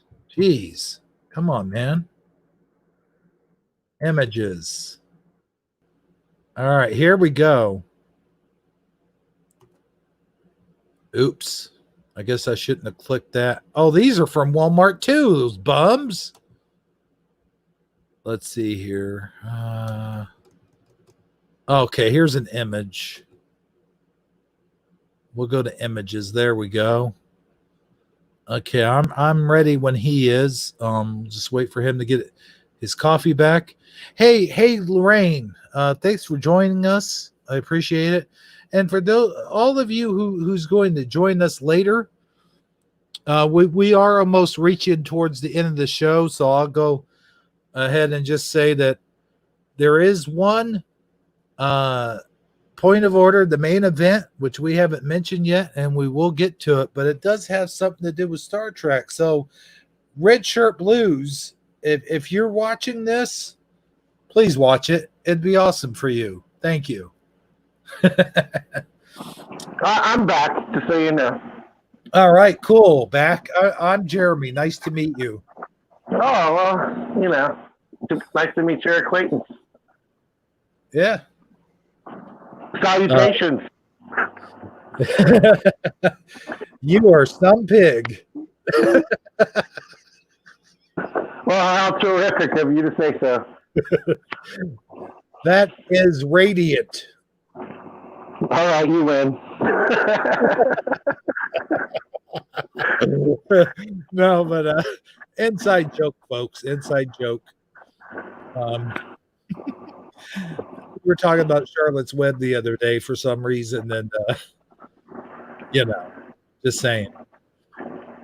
But anyway, here is a comparison. Here's the 25th anniversary Joes. What do you think? See, you always set me up because I'm going to say how great it is, and then you're going to tell me how awful it is. You see how they look so identical to what they're come out with now. Right. Huh. And he looks like he's so he's definitely a villain, obviously. Well, yeah. And it looks like he's got the Thanos boxing glove set on without the jewels in it. Okay. Those are rocket launchers. But go ahead. But you see what I mean, like the knuckles, the metal knuckles and whatnot. Oh, sure, yeah. And I mean, it's hard for me to really get a good, clear image of the actual figure itself because when I zoom in, that kind of blurs out. But yeah, I mean, I can see how a collector would be into that sort of thing. It's not personally like Guy. I notice we always see the Cobra stuff. What's the GI Joe look like? Oh well, hey Guy, can I tell you something real quick? Yeah, go ahead. You're coming in kind of muffled. Like you sound like you're swallowing your microphone. Is that better? I adjusted it. A little bit. Hold on, let me move it down a little. Oh, that sounds better. Yeah, right. That sounds better. Yeah. All right. It wraps around the back of my neck, so it's like I if I turn my head a certain way, or you see what I mean, it can affect it. I'm realizing that. Okay, there's one of the Joes.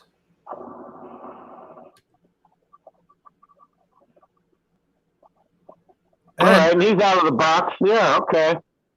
I gotta say, I do like these figures. Don't get me wrong, but if they're coming out with this, and we already have this, you see what I'm saying? Yeah, I do. So I feel like Hasbro is laughing at us right now. Like they're having a good laugh with all this, is what I'm saying. Yeah, it does seem like they're just basically doing the bare minimum there to try to keep. Like I said before, they're trying to convince you that it's something new and exciting when it's really just more of the same.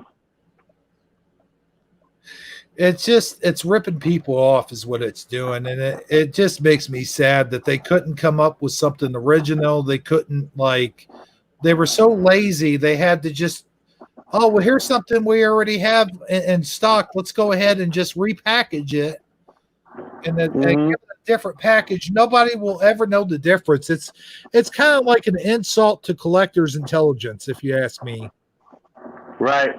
Now, here, I mean, maybe I'm thinking way too much out of the box here, but if I was an action figure company, and in light of like all the stuff that's happening right now in our world, and you know, we're not trying to dig too much into that topic, but I think it would be ideal to come out with the whole new line, not necessarily make it Walmart exclusive.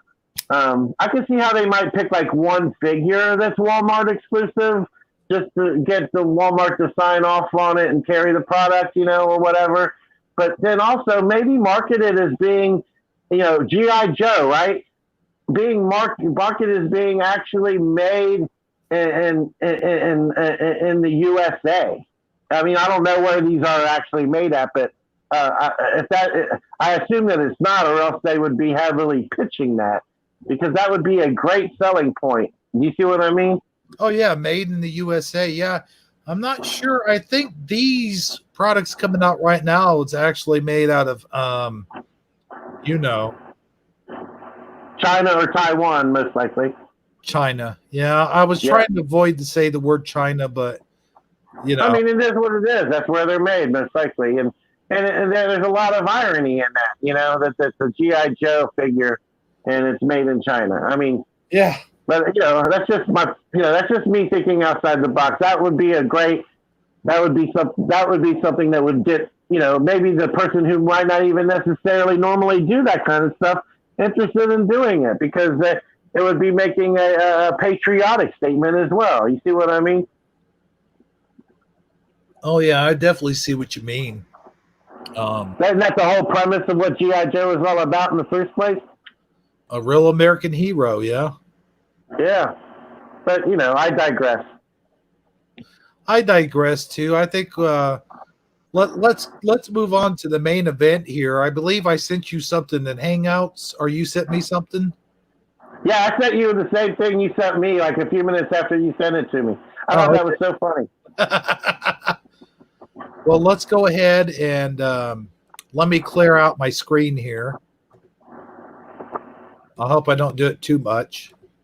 And then underneath the thing that we both sent each other is a article that I found in relation to it as well. All right. Well, let me go ahead and put the first thing up so that people could see where we're going with this. Yeah, the first thing is a trailer, and you could probably get away with showing bits and pieces of it, but I wouldn't try to play it in its entirety, and you may want to mute it and just show like.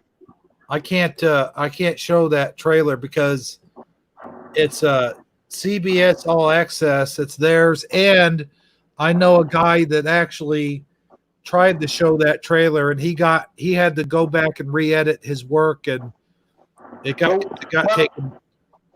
What you can do if you want to is you can bring up the video and don't press play, but move the thing at the bottom, the scroll thing, to different points in it.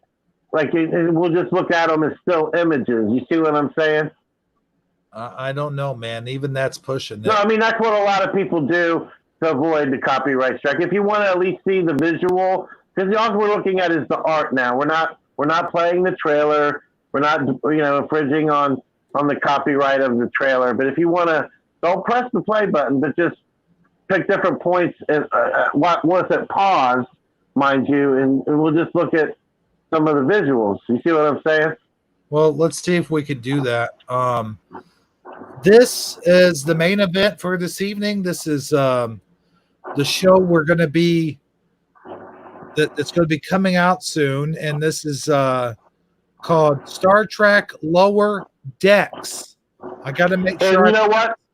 I want to say this right off the rip. I had not even heard of this until you told me about it earlier today. Oh, yeah? But then I watched this trailer. I actually watched it a couple times because a lot happens in this trailer, believe it or not. And it reminds me a little bit of like the humor from Rick and Morty, and a little bit of like the Family Guy, a little bit of like there's adult jokes in here as well. A little, it's also would be fun and entertaining for kids to watch. I was really like I was caught off guard. I didn't expect it to be so in depth. And the reason it's called Lower Decks is because I realize this now. I didn't until after I watched the trailer. Is so often when you watch any type of Star Trek series, all the action takes place on the main deck, the one where the captain is and Spock and Data and all the command deck, I guess is what it's called.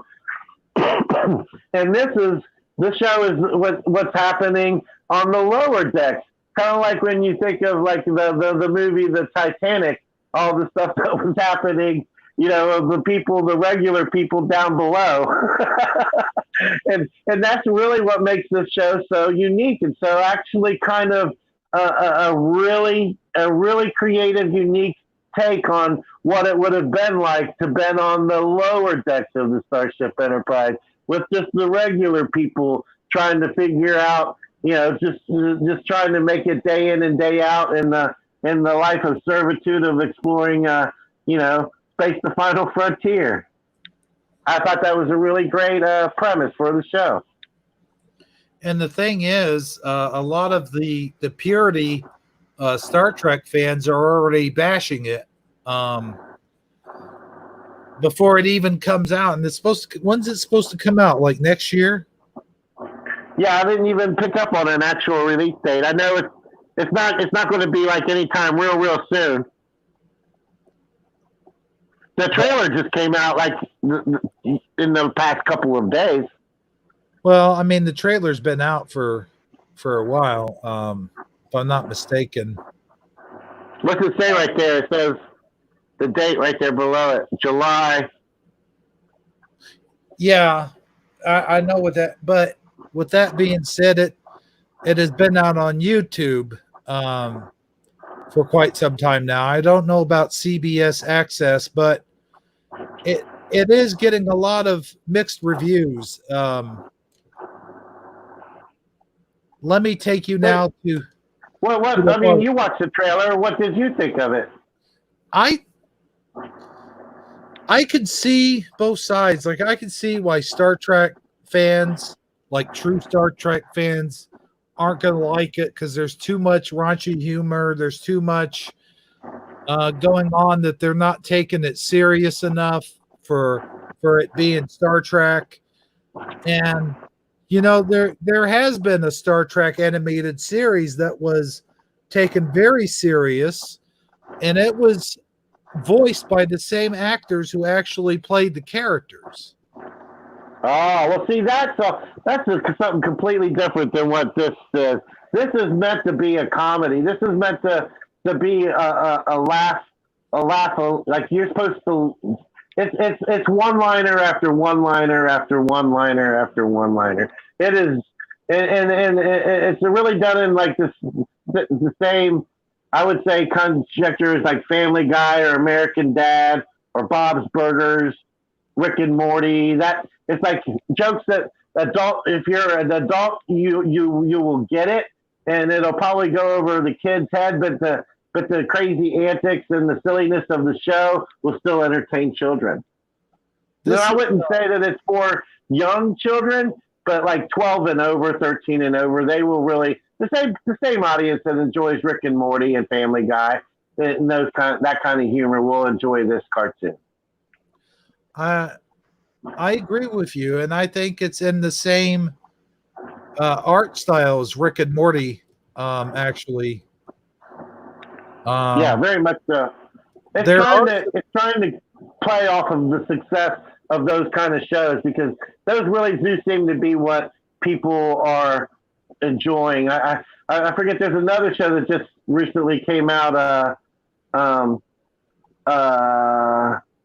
Shoot, I can't think of the name of it now, but it's along the same lines and it does the same thing, and it's a popular cartoon that just came out as well, but I can't think of the name of it now.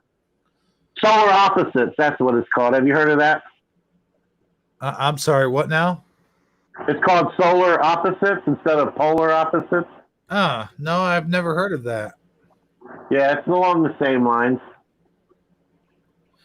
But then this right here, yeah, is an article talking about the characters, so you can meet the characters who are playing, the voice actors or whatever.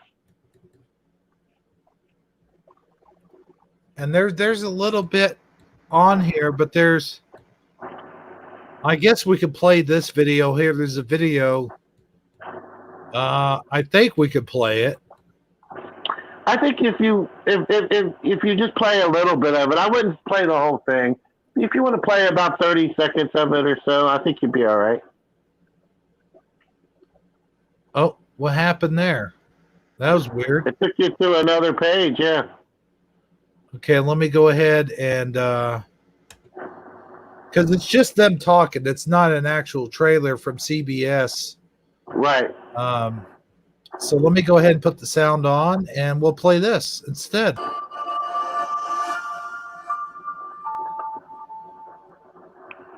I'm Dominic Patton, Senior Editor and Chief TV Critic for Deadline Hollywood, and I'm so glad to be back at Comic-Con this year, especially at Comic-Con at Home. So welcome to our Star Trek Universe panel at this year's San Diego Comic-Con at Home. Now, I'm joined here today by Alex Kurtzman and Heather Caden, who serve as executive producers of the 3 series that we'll be featuring in today's Star Trek Universe panel.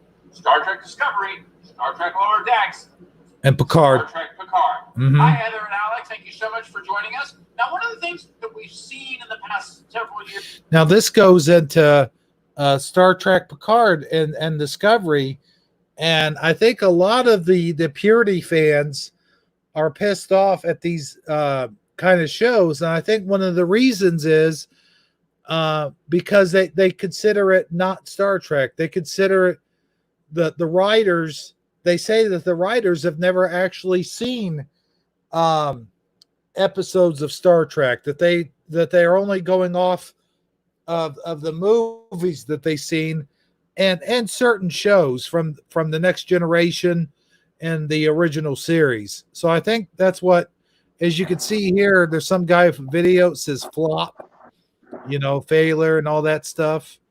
Yeah. And have you watched the Picard series? Have you seen it? Or, I mean, Well, are you caught up on it? Like, did you watch season one? I gotta say, I watched season one, and from what I saw of it, I was okay with the whole thing. But I'm not, like I said before, I'm not a huge Trekkie. I got all the movies, I got all the shows, I got all the original cartoons and stuff, which we'll show here in just a minute. But to me, I don't see really anything wrong with it. I've seen the first season. Now maybe in later seasons, like the second or third season, maybe he does become somewhat of a whatever. But to me, from what I've seen so far, I kind of like it. Yeah, I have mixed feelings about it because I mean, normally when you watch Star Trek, what you're expecting to see is, you know, especially with Picard in general, him, on the command deck, facing some type of threat that they came across, and he has to outthink or outmaneuver them in some type of way or fashion, and it's like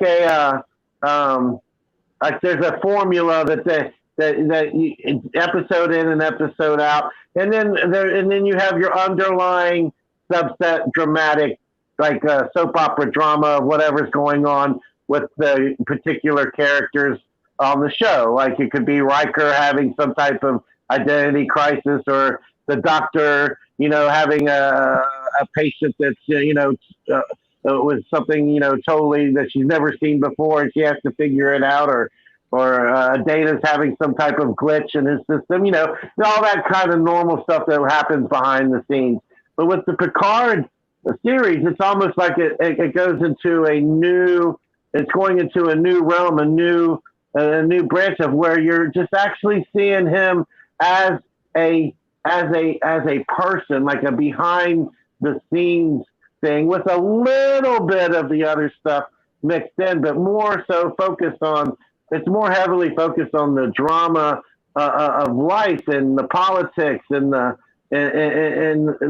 like real world stuff, versus it was just a little bit of the action of of him outwitting an alien or something like that, or figuring out a crucial situation. So I really like how they kind of humanized it a little bit more, but at the same time, I can see how a Star Trek purist would have a hard time. And and I've also seen where they've messed up plot lines, like had these writers ever actually watched some real Star Trek, they wouldn't have accidentally had a person cussing when like a big thing in the Star Trek thing is that people don't cuss in Star Trek. You know what I'm saying? They evolved past that kind of language, and I do agree with that. There is, and some of the movies, for an example, they in fact use cuss words, like when they went to Earth, they were looking for the whales, and I think Kirk says something about some guy. Yeah, they like to use colorful metaphors or something like that. Yeah, he called it colorful metaphors. Like no one in that universe had heard of these sort of words before until they came to they went back in time to 20th century Earth. But that's a great example of how where the writers like totally dropped the ball on showing their ignorance on what that they actually are, their familiarity with what's supposed to happen and not happen in the Star Trek universe. And on the show Next Generation, when I think it was Worf, like when a Klingon was cussing out, or a Cardassian guy was cussing out Worf in his language or something, he was like, "Yeah, you're real mature there, buddy." That's not. I mean, that's not his words. I'm just sort of paraphrasing, but that's kind of how they view bad language. They don't really. There's no sense in it, in their universe. Exactly. So yeah, I would definitely agree that that aspect of it is definitely all way off. And the other criticisms they're getting is I don't want to give any spoilers away or anything, but there's certain time differences. Like there's certain things that just don't add up. Like, when Riker's making the pizza or whatever, and I don't know. They just it's kind of like that scene on Star Trek Generations where Kirk's making eggs in the kitchen and Picard's handing him the dillweed and stuff. I think he just said dillweed just because he thought dillweed would be funny. Right.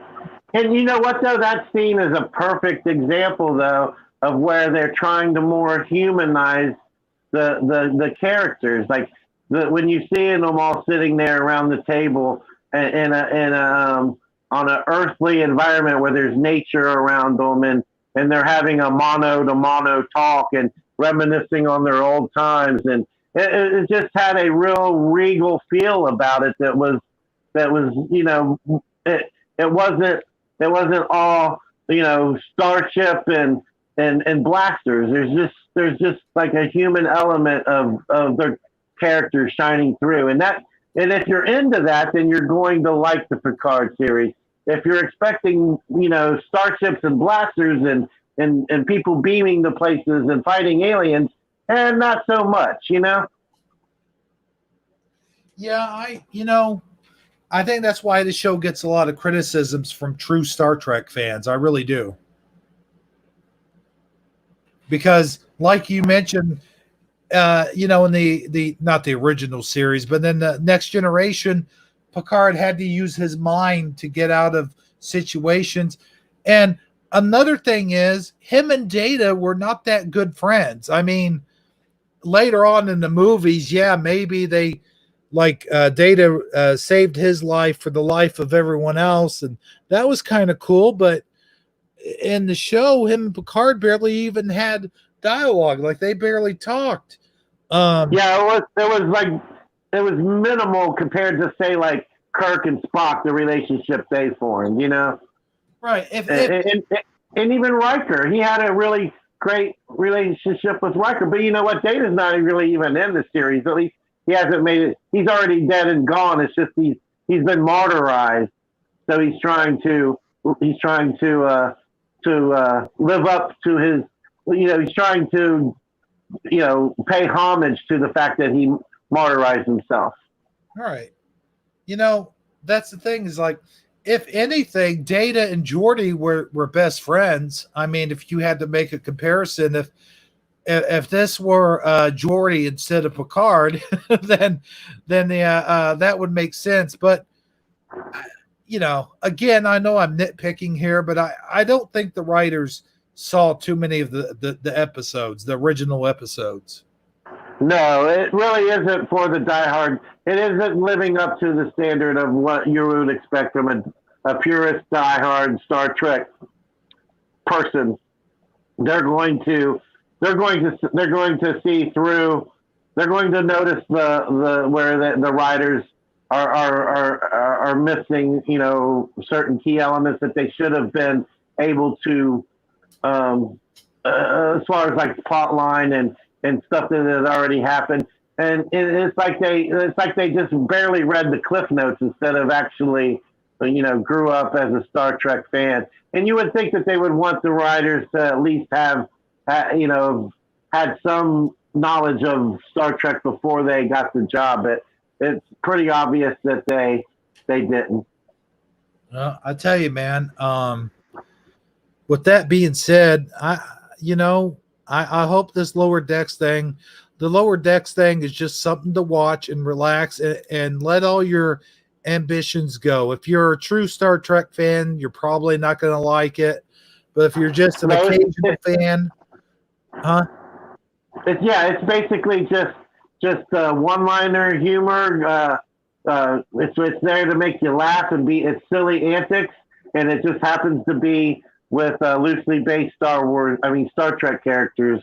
So yeah, it's not something to get excited about as far as a brand new plot line for you to get involved in for the Star Trek series. It's not. I don't think it's meant to be that. So anybody coming in with that expectation will be extremely disappointed, I think.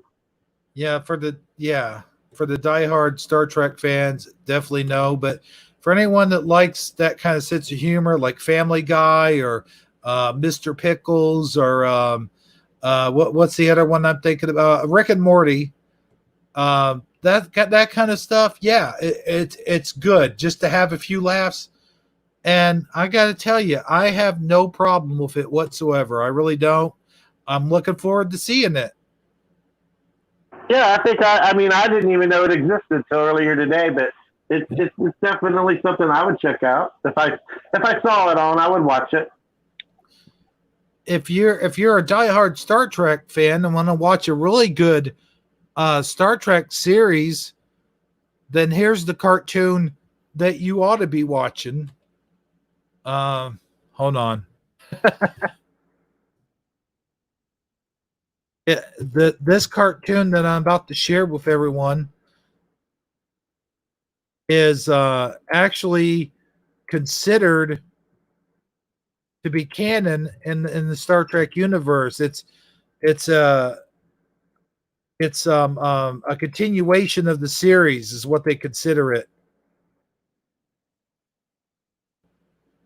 It's called Star Trek: The Animated Series, and for any diehard fan, go watch it. You know, here's a little look on that, and I gotta say, the original the original actors who were in the original series voiced themselves, except for Chekhov, I think. So you can check them all off except for Chekhov. Got it. Now, they did add a couple guys, like this girl here and this alien guy here, and I think that's because they're missing Chekhov. Oh, and yeah, that's it. So also, they got a female Lion-O. That's pretty cool. Oh yeah, and a bald Jar Jar. Yeah, you could. I thought he looked like a deformed ET. And they what's their name there on the left? Huh? Far left with the red outfit on. The woman? Yeah, Ruru, is that her name? Oh, you mean the yeah, her. Aurora, yeah. Aurora, yeah. They couldn't have made her afro any bigger than that. It would have blocked Spock's ear totally off. I gotta tell you, man, you're telling some proof there.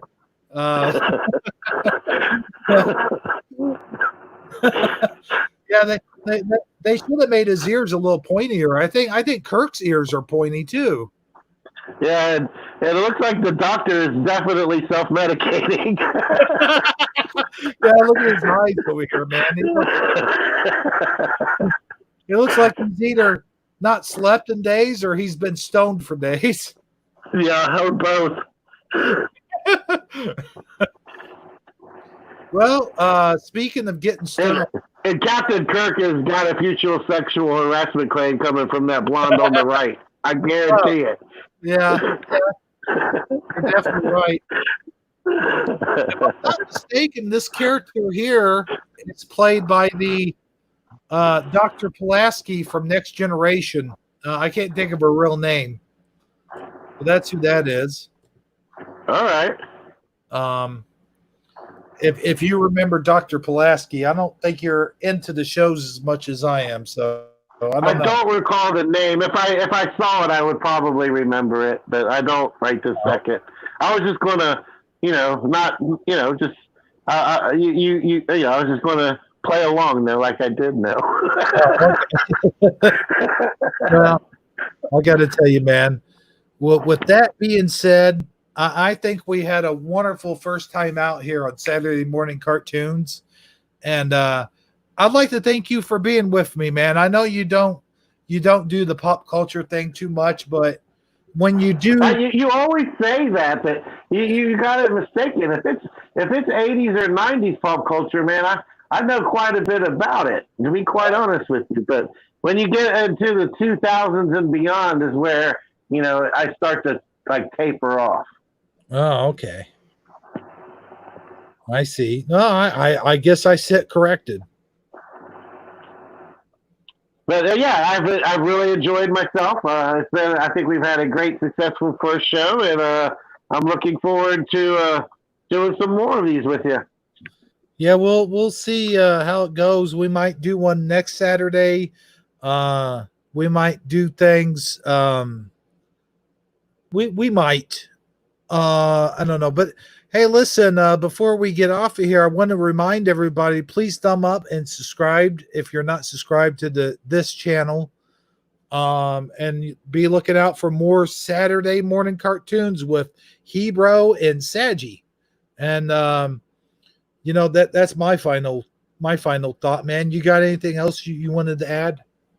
Nope, just ditto what you said. Thank you, everybody who's here today as our first for our first initial voyage, and we'll be back again next week with some more interesting stuff to talk about.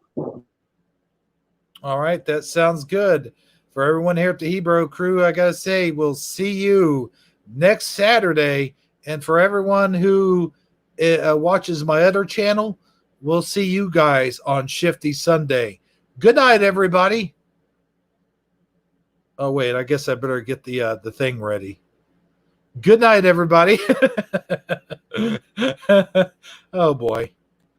Thanks for joining us. We'll see you next time on Saturday Morning Cartoons. Good night, everybody.